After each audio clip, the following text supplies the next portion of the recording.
So once upon a time, there was this guy called Carl Goldmark.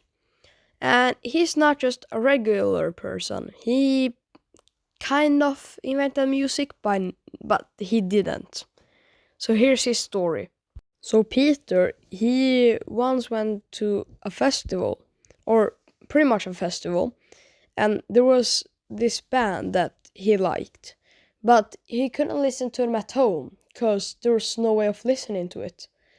And then he thought, why not just make something so you can hear music at home, which at the time in the 30s you couldn't. First of all, because they didn't have internet. Second, they might have had internet, but not the same that we have today. But yeah, who cares? So then he went out of his chair, and then he went home, and then he started working on this new thing that you could listen to music on. He made it, but it wasn't any sound on it. And then he made a whole company called Columbia, which was basically, I don't know how to say it, but like they make discs and music and print them on a disc.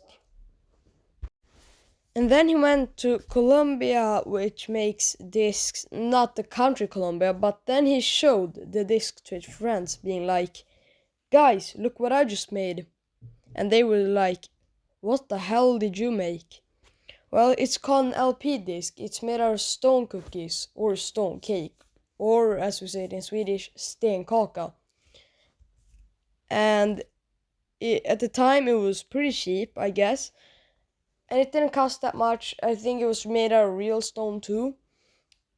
But then they actually put a label on the front. Instead of that black dot in the middle, they decided to put a pink label which just said Columbia. And people were amazed. But people also had a question. How do you put sound on that? Well, I don't know, honestly. I don't know. Well, yeah, I kind of, but not exactly. It's not as easy as you might think it is, but I think I have a solution. Just like that, then like that, yeah. Sing now. 2 hours later. Okay, I'm done. You're gonna hear this. But how are we supposed to listen to it? We can't even hear it. There's nothing to like play it on or something. Well, give me another second. Ouch! I'm done! Okay, I'm done.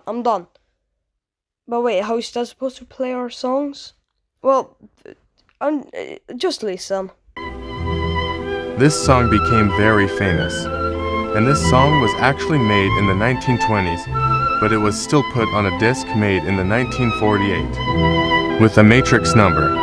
The serial number assigned to each side of a disc by the record company of ML 4001. The first long-playing disc featured the Philharmonic Symphony Orchestra of New York, better known today as the New York Philharmonic under the baton of Bruno Walter, performing Mendelssohn's VI. What? What? Well, I mean, I'm also pretty surprised, but how did this work? Like, how?